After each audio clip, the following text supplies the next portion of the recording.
Make sure you dress yourself well.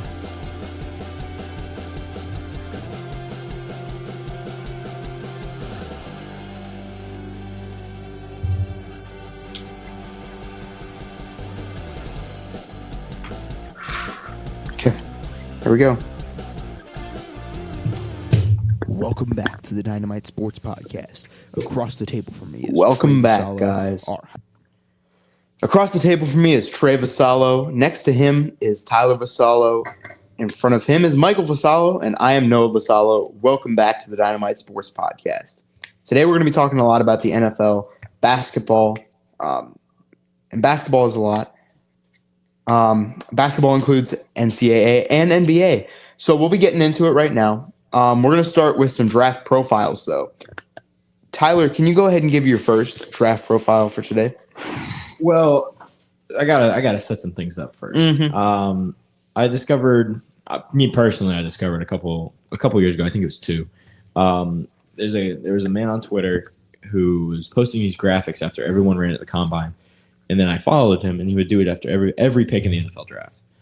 And it's a graphic that includes a player's 40-time arm measurement, their bench press, their height and weight, their 3-cone shuffle, and all of their combine statistics. And then he would also do it with their pro day statistics if they didn't run at the combine. And it's called a RAS score, relative athletic score, which is kind of redundant because scores in there twice, but that's fine. And it measures how athletic a player is relative to literally everyone else who's ever been measured at the combine for that position. So it's a relative athletic score. Yes, exactly. Okay. You get it. And so he has these statistics going back all the way to 1987 on combines. And so every player every year is measured up against everyone else from previous years. And so it's kind of fun. Zion McCollum had nearly a perfect score at the combine for his RAS.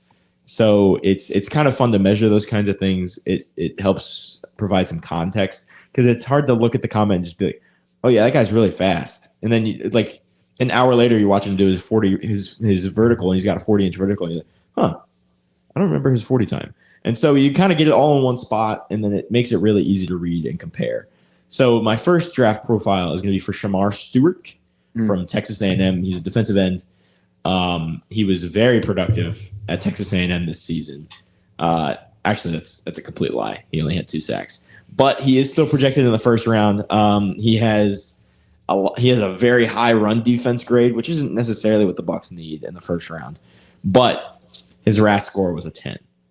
He ran a 4.59 40-yard dash. His height measured at 6,000.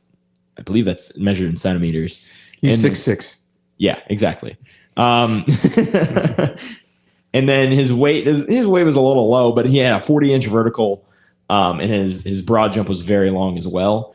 So he landed with a perfect score. He's the most athletic defensive end in the history of a RAS so far, at least. So that's my first draft profile. Nice. My first one will be going to a guy who's ranked 211th on PFF. Since you guys told me that I wasn't picking underrated players, I had to go with a 7th rounder to start. So this is R.J. Mickens out of Clemson. He had 2 INTs, 7 passes defensed, 6 TFLs, 44 solo tackles, and 75 combined tackles. He took 312 snaps from the box, 338 from deep. He's 6 foot, 210, and he had a PFF grade of 87.5 for a 7th rounder. 6 foot 210. He's my exact size. It's crazy. 3 words to describe him. I just came up with this term for a safety. When a safety plays a lot in the box, I like to call them a Gruden safety. So this guy's a Gruden safety. He's a leader in that defense, and he's very aggressive in his play style. That's more of a Bulls thing, but I digress. Okay, did John Lynch not play in the box? I mean, yeah, but John Gruden wasn't in charge of the defense. Anyway. Yeah, John Gruden wasn't defense, but yeah. Cool with it. You said the Tampa 2. Okay, a Tampa Monty 2. Kiffin. All right, Ty. What's your next one? Fun fact about we're going RJ back and forth. about Mickens. Coach Aaron Glenn of the New York Jets actually was a teammate of his dad, Ray Mickens, at Texas A&M, and also with the Jets. So that look out for that little connection on day 3. Baby. Yeah. My next draft profile is for James Pierce. I don't necessarily know if he's going to fall to the Bucks, but there's been conversations about all 3 of the top edge rushers in this draft falling, including Abdul Carter and Mike Green, who went to Marshall. And so I think he's the most likely out of the 3. There's some off-the-field behavior issues for him and Green, and then there's the injury for Abdul Carter. But Pierce he's left quite the stamp on the University of Tennessee. He logged 21 sacks over the last 2 years, and he ended with a PFF grade of 87 this year and 90 last year. So he was a very solid edge rusher, you could say. The problem is sacks in 13 games. Is that sacks? 13 sacks in 13 games in 2023. Yeah, he's a game wrecker. The problem is that the coaching staff at Tennessee viewed him as uncoachable. He was intransigent in being on the field and not wanting to play certain snaps, and so he was actually snap counted. Like he was playing on a snap count for the whole season, despite not being injured. So there are definitely some issues there, and I've seen some sources within the league saying that he could fall all the way to the 3rd round, which would be an absolute travesty for this kind of player. He's 6'5" and 243 pounds. His RAS score is a 9.34, and you could say for certain positions that RAS isn't necessarily important. I read a study from MathBomb, the guy who runs this website, and he said that over 70% of edge rushers who go to at least one Pro Bowl in their career, like not like reserves, like they actually go to the Pro Bowl and they're named to it. 70% of those players had a RAS score above 8. So he has a 9.34 here. 4.47 40-yard dash, absolutely absurd speed.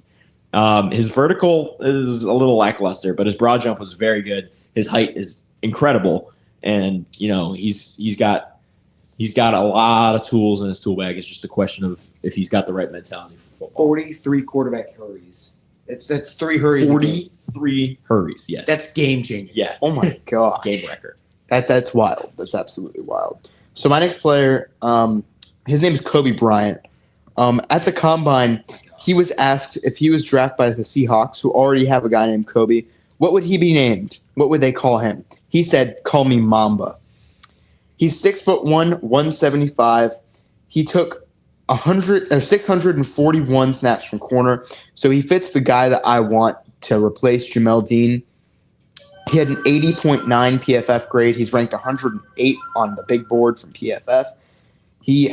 From quarterbacks that faced him, they had a 62.7 QBR.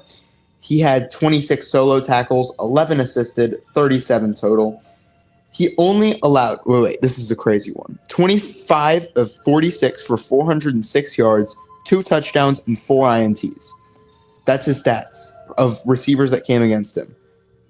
Yikes. Yeah.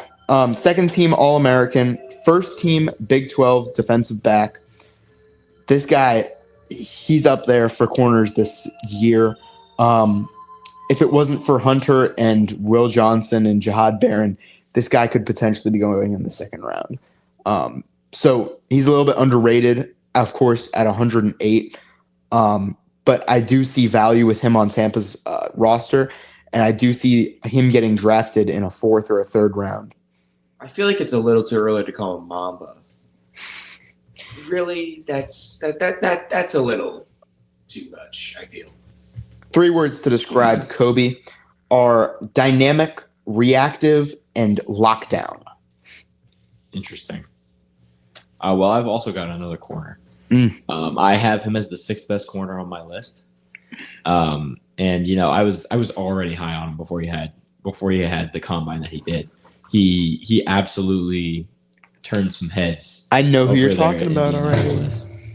We're looking at Darian Porter from Iowa State. He stands at 6'3" as a corner, weighing 195 pounds. So tall, long, and skinny. But he runs a 4.3 40-yard dash, ran a 4.04 shuttle, a 3 cone of a 6.71, and his broad jump was pretty outstanding as well. His vertical, 6'7" 3 cone. Yeah. Jesus. yeah, one of the best ever. It's I think it's in the top 20 ever. Anyways, his RAS score is a 999, nearly perfect.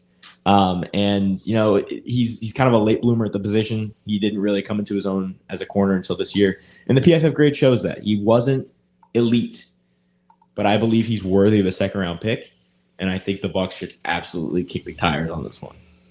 He fits the bill of everything that Bowles likes in a corner. He's really tall, like 6'3" for a He's corner. almost That's taller than most linebackers. perfect. Perfect. Nearly perfect. How was there anyone who was perfect? We'll get to that later. Okay. Do you have someone, don't you? Yeah. Okay. Let's see. No, what do you got next? Okay, so I have Lathan Ransom. Lathan Ransom, I don't actually know what college he went to, but I do know that he's ranked 82nd on PFF's big board.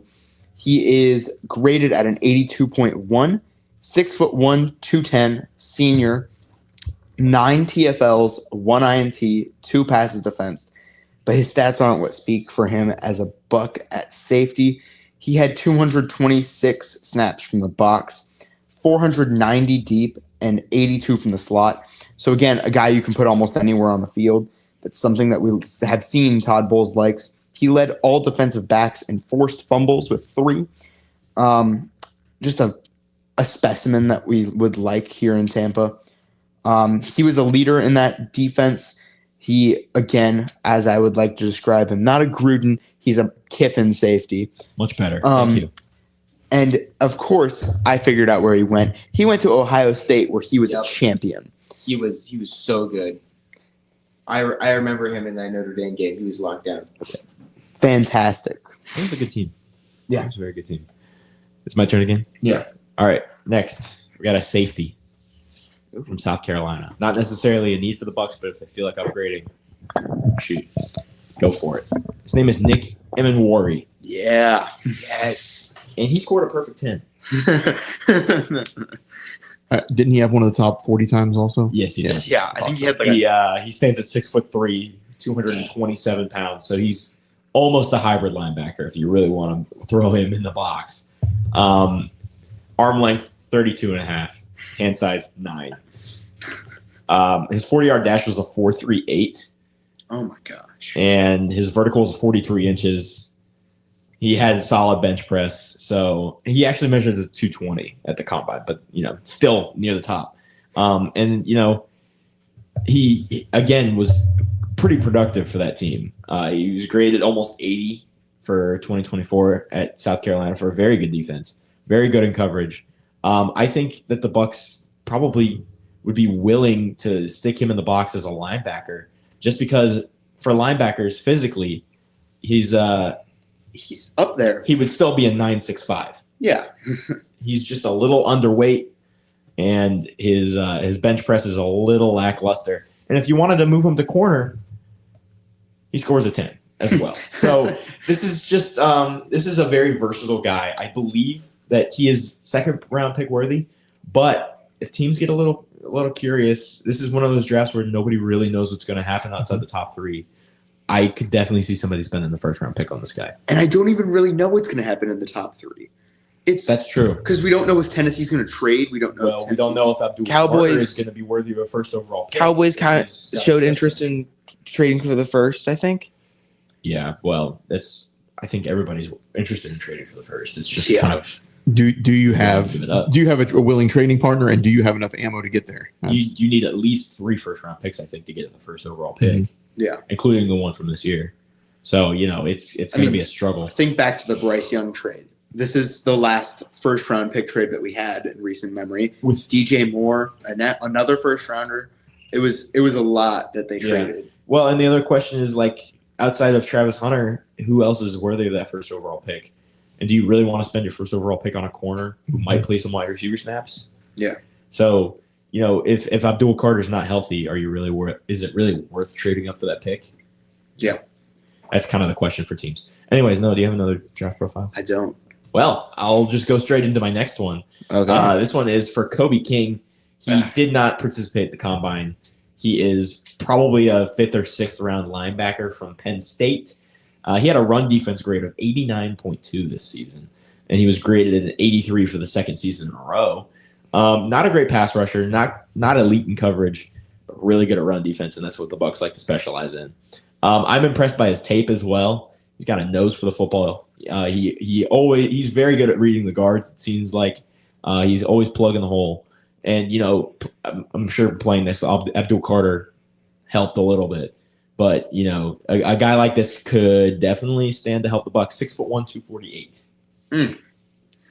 5 tackles a game. Yep, 74 tackles this season, 31 assisted. 14 missed tackles. 14 missed tackles, which is actually not terrible. I mean, it's not ideal, but it's not the worst thing in the world. He only missed 10 last year, so.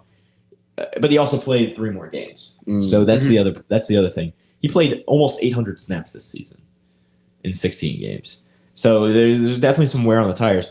But 5th or 6th round, it's a need for you guys. Might as well go get him, right? Yeah. He looks pretty good. I mean, believe me, Trey, you watch the film. He's got a lot of potential. Yeah. So I'm gonna give my free agent of the week. Last week, I believe I gave Byron Murphy Jr., who led the league in interceptions. Mm-hmm. This guy didn't do that. I still think that he has a lot of value in the NFL. He's 26, and he played for the Chargers last year at safety. So I'm sticking with the DB. He had 761 snaps, and he had 3 INTs. This is Elijah Molden. Number 22 for the Chargers, 5'10", 192. He was really not a major role player, but he was the guy next to Derwin James. And it's important to note that Derwin James, of course, is a Hall of Famer. So this guy learned from the best pretty much in the NFL, except for Antoine Winfield. So my belief with this guy is that he's going to have a great season next year. He was 11th in assisted tackles last year out of the safeties. He only allowed 18 receptions. I think that's really notable in his 781 snaps. He's not bad. 500 coverage snaps, only 2 pass rush. But this guy, he played 2021 through 2023 with the Titans, and he played with the Huskies in college. That's another thing to talk about, is the Bucs really like some Huskies on their team. Think about Shoyinka, Cade Otton, Vita Vea. So this guy would really fit in with this group right now. McClellan. Yes. And Culp. Devin Culp. So Trying to get his name. very much would fit in with this He Bucs. is very undersized. Yes. 5'10". much. And I mean, Winfield is relatively undersized himself. Yeah, for safety, the physical traits actually matter almost the least. You see fewer guys with elite RAS scores making Pro Bowls than almost any other position outside of quarterback. So it's just kind of one of those things where it doesn't necessarily matter because it's all up here. Mm-hmm. Yeah. Same with quarterbacks. So that is it for right now. Wait, did you just say that Derwin James is a Hall of Famer? Oh, yeah, I did. I have no doubt. A little early on that verdict, but okay. He's definitely. I mean, It's he's okay. definitely gonna be someone in the running. Yeah. So we're going to send you guys into a commercial break. We'll be right back. Let me hit the button. Here we go. The break, dude. What? Just send us to break. I'm trying. Computer buffer. Yeah, the computer is. All right. We'll see you in a minute. All right. Are we out? That Yeah, was we're a out. lot of technical difficulties. My computer just doesn't want to connect to the internet now. And Trey, oh my God, What happened? your iPad was not connected to the headphones at all. So it was literally just playing it out loud. It was connected. It's got the blue light. Well, whatever was happening. No, it might have been too close to the mic or something. So I have no idea. No, it was back here. Trey, I have no idea. Maybe is your laptop on with volume or something? Part of my wondering is if we have too many devices streaming at the same time, and it's just too much for our internet. back on? I don't know. Oh, it is back. Hey, welcome back on We Are the Dynamite Sports Podcast. Yeah, we're back. So that was our easy, quick commercial break. We are back, and we're going to be talking about NCAA basketball. Currently, the Florida Gators have been up and at it in the in men's basketball right now in college. I'm wondering what you boys have to speak on that. The Florida Gators look so good. I mean, earlier they beat like 2024, I think they beat the Volunteers by like 40. Yeah. The only team, 30. the only like college to beat two different number one teams in two different sports by 40. Yeah. And then they lost to Kentucky the next week or something like that. Yep. Something like that. Something like that. But they've been playing some fantastic ball. And so they're actually Sorry, that was the week before. SEC tournament. They're going to have a double bye, so they have 2 bye games before they have to play anybody. And I mean, they're currently in the conversation for a number 1 seed. Right now, they're not one of the number 1 seeds. Actually, Auburn out of the SEC right now is the consensus number 1 overall. But the Gators can still make a run for it if they do well in the SEC tournament. They're going to have to go through Auburn to win it. So things could be looking up for the Gators certainly. The rest of the state is pretty down as far as men's basketball. Oh, not Fort Myers. Yeah, not Fort Myers this year. Fort Myers. Well, so let's start with some of the down. The perennial blue bloods in Florida, the Florida Blue Bloods. Miami is at its worst, at its lowest probably in its history. I think the record is 6-23 right now. Jeez. They just got the ACC's not even that good this year. and they just got stomped by UNC last night, like a 30-point loss. Yeah. And so they're actually making a change at coach. They're going to be hiring Jay Lucas from Duke to come in and coach there. Then you can also, not a terrible season, but Florida State is definitely in a downswing as well. And they're moving on from their coach, Leonard Hamilton, after this season. He's resigning. Really unfortunate. That's a college basketball legend right there. He's probably the most successful black head coach in college basketball history. He's been there forever, literally my entire life, more than my entire life. And so, $5 for me. Sorry. you better be willing to pay that. What was I talking about? I was talking about Leonard Hamilton. I remember he took him to an Elite Eight, I believe, right before COVID. And then the year of COVID, they were ACC regular season champions. And so, kind of disappointing to watch the program take a step back. They've also had some pretty successful NBA prospects as well. Scotty Barnes for the Toronto Raptors, Devin Vassell for the San Antonio Spurs. So it's kind of the end. It's the end of an era again for Florida State sports. It's happened a couple times to them between basketball and baseball. They've lost some legendary head coaches now in the last couple of years. Yeah, and I believe from what I have read, he has 203 ACC wins, and I think I read somewhere that puts him at least like in the top 5, maybe even the top 3 in ACC history for wins. Yeah, which is crazy because basically that's Dean Smith, Mike Krzyzewski, and then Leonard Hamilton. Right, exactly. Just like a titan of college basketball, and things kind of have fallen apart. I read a couple articles about not paying NIL money to his players. And so I think the era's kind of caught up to him, unfortunately. And so I'm curious to see where they go for a head coaching hire. Mm-hmm. I don't really know what's available. Based on the success of a certain school down south this season, maybe that head coach might be willing to jump back into the Power 5. Who knows? I also want to talk briefly about USF. Of course, USF dealt with the tragedy in the loss of their head coach in a tragic, unexpected death. And so they've been operating with an interim coach.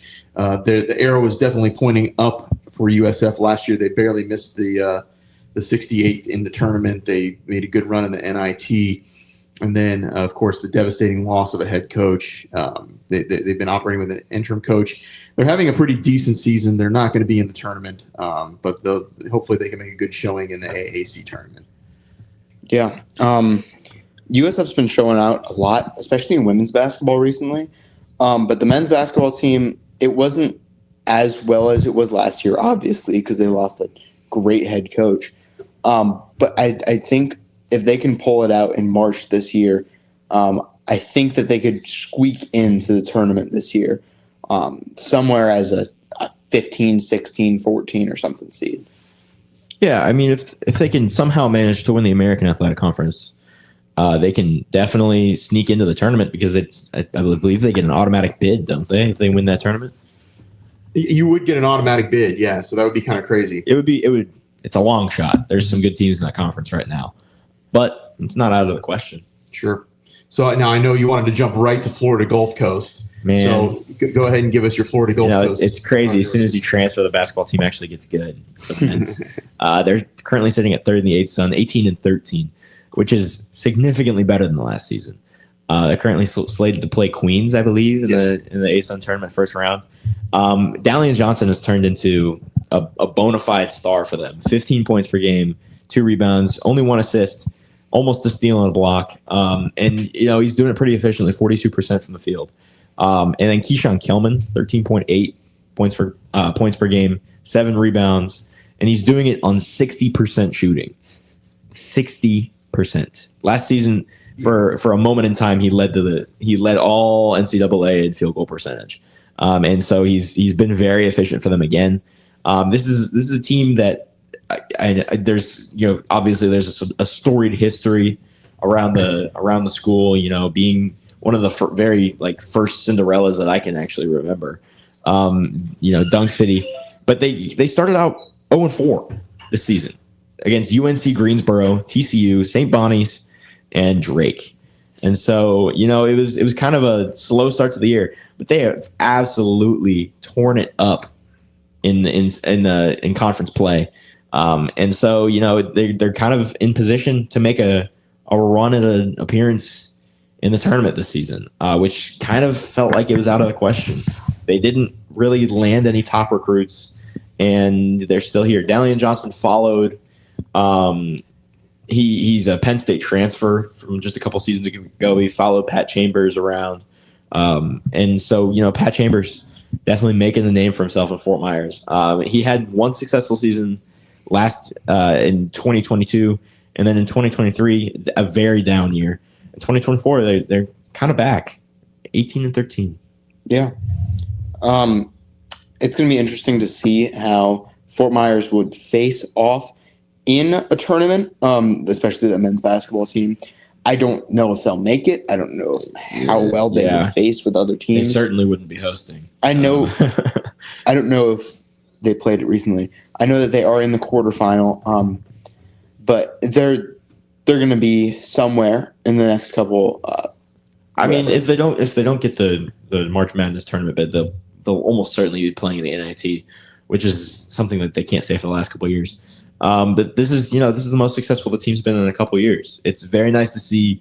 I watched Dalian Johnson play last season in person, and he was a little lackluster, but he had quite a game in their last game. I think he had 7 3-pointers, which is pretty incredible for a mid-major school. You don't really see guys shooting like that. So I'm impressed. I'm impressed. Yeah. All right. I want to move over briefly also to the women's basketball tournament. We are going to have the Final Four here in Tampa at the Amalie Arena this year. So, of course, looking for some local angles. Unfortunately, women's basketball doesn't have as much firepower in the state of Florida. Unless you're Fort Myers. Well, South Florida was a bubble team up until this weekend, actually. They've lost 2 in a row now, which has kind of taken them from being like maybe the last 4 in to being out. Unfortunately, South Florida has had a pretty strong program over the years with Jose Fernandez, but right now they're looking like they probably won't make the tournament. But again, we can turn south to Fort Myers and talk about the outstanding Florida Gulf Coast women's team. 27-3. Yeah, that's not exactly shocking though. This is But new coach this year. a new coach. She's been an assistant for quite a while. I believe she played at the school as well before she joined the coaching staff. But yeah, Carl Smesko, I'd say he's like the 3rd winningest coach in women's basketball history. He literally coached at the program since they were an NAIA women's basketball program. He finally jumped to the pros. He took over for the Atlanta Dream at the beginning of the offseason for the WNBA. And, it's unfortunate, but it is it's definitely good for him. They're putting together quite a team, by the way. The last time they lost was versus Montana State in December 16th. Yep. 58-49. They have not lost since. Yep, they're looking to go undefeated again in conference play. I believe they have 50 straight wins. Yes. Yeah, 50 straight in conference. That's wild. You know, you see that kind of stat, and you start to question when they're going to make the jump to the next level as a Power 5 program. Not yet, I don't think, but it's definitely on its way. I think it should be at least. That it's a crazy program. You know, they've suffered their fair share of injuries this year. Unfortunately, they lost Maddie Antonucci again. Goes down with probably a season-ending injury. She lost 14 games last year. She missed 14 as a senior, and so you know, as a fifth-year senior, she only played 6 games this year. Very unfortunate. And she was you know, their second leading scorer at that point in the season. But Imani Jefferson, man, 14 points a game, 6 rebounds, 4 assists, almost 2 steals, shooting 57% from the field. And she's actually having one of the best 3-point seasons of her entire college career, shooting 34%, which is pretty low. But, you know, for her, it's good enough. She's probably going to win ASUN Player of the Year again. I think it would be the second year in a row. And this is only her second year in the ASUN. So it's fun to watch this team. I've watched a little bit on ESPN Plus. You know, they're still shooting the lights out. And, you know, It's raining threes. it's always raining threes down there. You start to ask, you know, where's Imani Jefferson? Is she going to be able to play at the next level? She's pretty undersized. She's only like 5'5", I think, 5'5" or 5'6". And so, you know, she's an incredible slasher. She's got the rebounds to back it up at guard, despite her height. 5'6". Yeah, definitely not quite an NBA height, a WNBA height. Excuse me. But you know, this is another team that is almost certainly going to make March Madness appearance. And so, you know, you wonder this year if it's finally the year. yeah. I mean, 3 losses the first 2 games in December 16th, and they haven't lost another one. I think that puts them somewhere. I mean, they're hot. Yeah, But this is exactly what happened last year before they got bounced in the first round. So, you know, they'll probably be stuck at a 12 seed, 12-ish, yeah, which is 11 crazy. or 12. It's not that crazy though. I mean, they are a group of 5, despite they play with a bunch of nobodies. Yeah. Unfortunately, Central Arkansas, Bellarmine, Austin, PA. Those are not North women's Florida basketball is schools. currently the last place. North Florida is currently 5-26. Yeah, Oh yeah. my It's God. there's some bad teams.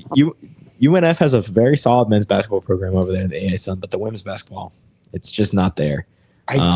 They unfortunately, you know, the women's basketball team, as good as they are, they don't really play anybody in their conference. They haven't had any competition in the last 3 years. Right.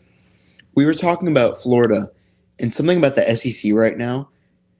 I mean, this is like prime SEC football, but in the basketball realm, we have so many teams right now that are going to make the tournament, and they're all from the SEC. Like, It's shocking to see, you know, a solid athletic programs in football turn into powerhouses in basketball. Yeah.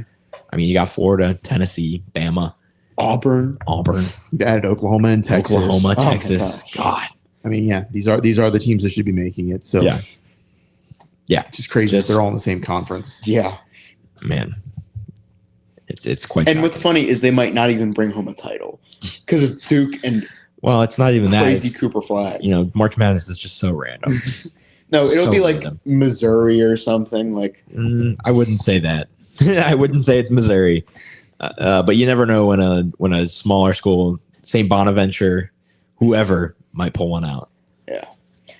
so one last thing before we end this episode is NBA and the update on that.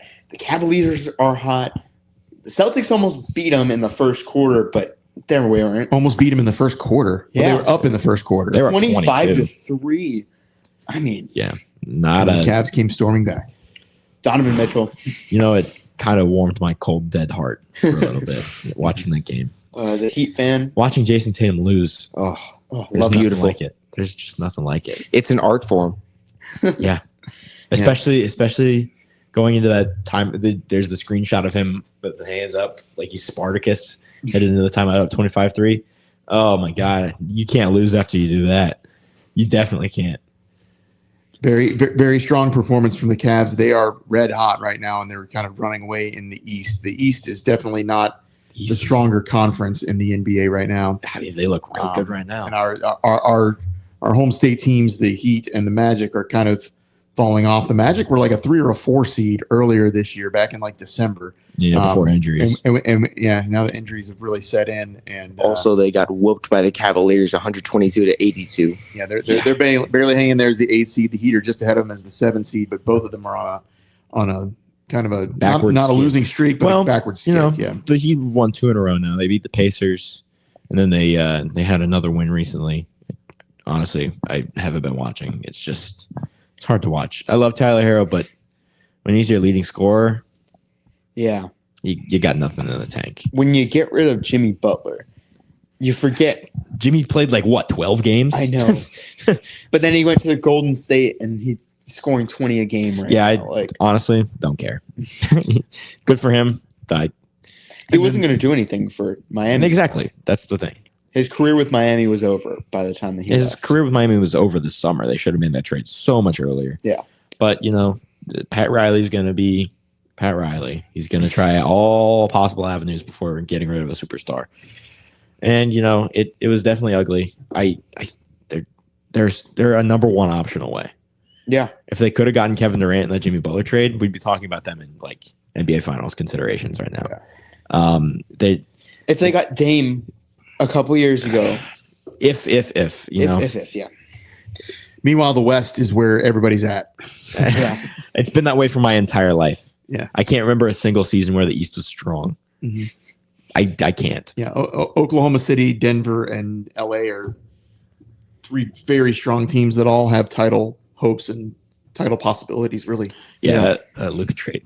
That Luka trade for LA is going to end up working out all right. Mhm. I think it's going to be okay over there. Well, and even the Mavs have been surging a little bit and are now going from out of the playoffs to now on the doorstep of being the 8 seed. Yeah, I think the main problem with saying that is that if your big blockbuster trade is out for half the time, I don't think you can have that much success. yeah. Like But let's not forget Minnesota. Mhm. Yeah. That's not a team you want to leave hanging out there as potentially a 4 seed. Mhm. Good Lord, you don't want to see that in the first round. One thing. Oh, go ahead. I didn't have anything. Okay. One thing before we end real quick on the NBA is Victor Wembanyama's blood clots. Wemby has been talked about as one of the best prospects in the NBA ever. 7 foot what, and the crazy statistics that he was able to put up already. Is there any chance that Wemby comes back and he's still the same superstar that he was? They kind of ended his year. He's not coming back this year. Yeah. Which is definitely unfortunate. That was another Western Conference team that I was kind of excited to see. Yeah. And people have recovered from it before. Yeah. As long as they don't come back too early. It's not They a have all career debilitating, but it's definitely Yeah. something you want to deal with. I mean, the problem, knock on wood, Chris Bosh had a similar condition and it ended up being in his lung.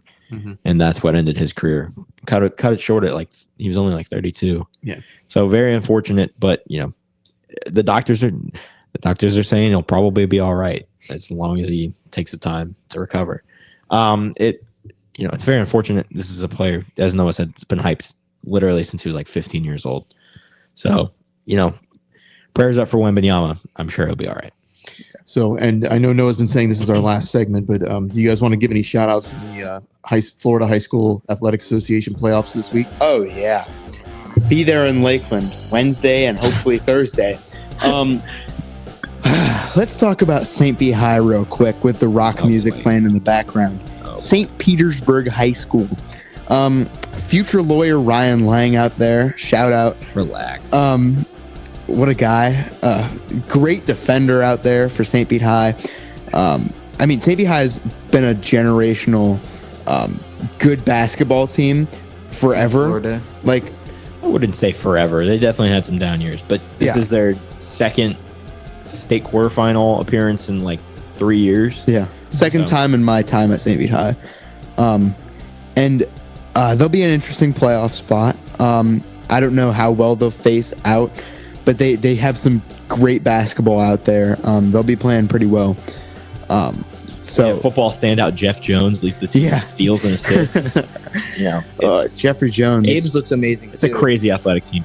But yeah, Gibbs High School as well. They're going at a separate qualification. Classification, yeah. Yeah, that's what I meant. They're also headed to the state quarterfinal, just a couple classes down, and they got some dogs on that team. They got some big men. I swear to God, I showed 3 up to school 7-footers. the first Oh, yeah. day, and I asked a kid, "Are you Victor Wembanyama?" I had to look up at him. I'm like 5'11". I had to look up. Yeah, 4-star Zay Medina committed Yeah. to. DePaul. Yeah, Yeah. and they had the player of the year in Pinellas. So they are the best team in the state right now. I wouldn't doubt it if they won this first game. Gibbs High School, go watch it because they're They playing play, pretty Gibbs well. plays on Tuesday night. They just beat Blake High School, who was like the second best team in the state. Yeah, So Yeah. they play exciting Tuesday night. basketball. St. Pete plays Wednesday night, and then the finals are on Thursday and Friday. Yeah. And Noah will definitely be in attendance at least on Wednesday for St. Pete High, and then we'll see about the if Gibbs makes the final, we'll probably make the drive over there too. Might Yeah. as well. mm-hmm. Might as Why well. not? Lakeland Civic Center. Lakeland Civic Center, Might as home well. of the Lakeland Magic. You don't yes. see your high school go to the state final very often. That's do you? right. Well, if you go to St. Pete High, you do. All right. Thank you all for listening.